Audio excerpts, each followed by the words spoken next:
The growing threat from Russia and China is forcing NATO to negotiate the deployment of nuclear weapons. The alliance admits the possibility of removing some nuclear missiles from storage and putting them on high alert. This was stated by the Secretary General of the alliance. According to Jens Stoltenberg, Beijing is investing significant funds in the creation of modern weapons. China's nuclear arsenal will increase to 1,000 warheads by 2030. Meanwhile, according to experts at the Stockholm International Peace Research Institute, China is building up its capabilities faster than other nuclear states. What we have seen over the last years and months is a dangerous nuclear rhetoric from the Russian side.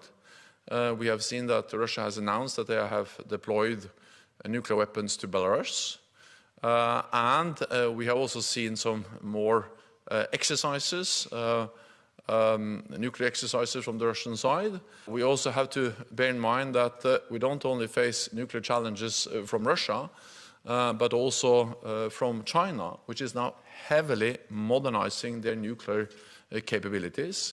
CIPRI's estimate of the size of China's nuclear arsenal increased from 410 warheads in January 2023 to 500 in January 2024, and it is expected to keep growing. For the first time, China may also now be deploying a small number of warheads on missiles during peacetime. Depending on how it decides to structure its forces, China could potentially have at least as many intercontinental ballistic missiles as either Russia or the USA by the turn of the decade. Although its stockpile of nuclear warheads is still expected to remain much smaller than the stockpiles of either of those two countries. From a report by the Stockholm Peace Research Institute.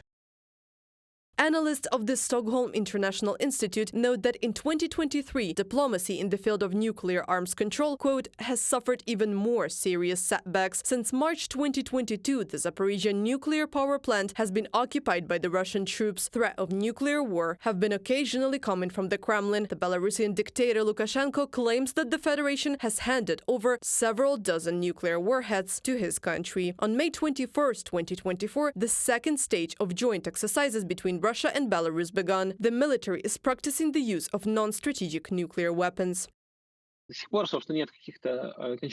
In fact, so far, there are no final confirmations whether nuclear weapons are actually located on the territory of Belarus at all. But what is certain is that Lukashenko doesn't have the actual nuclear button. It is one thing to place missiles somewhere. It is another thing to give the right to some politician in another country to use them. And I think it is quite obvious why Putin doesn't give his nuclear weapons to someone else, because he accumulates them for himself.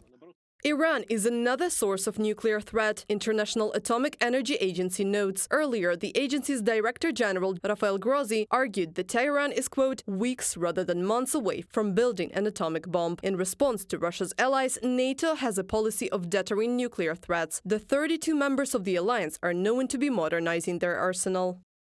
NATO's nuclear deterrent is our ultimate security guarantee and our ultimate deterrence.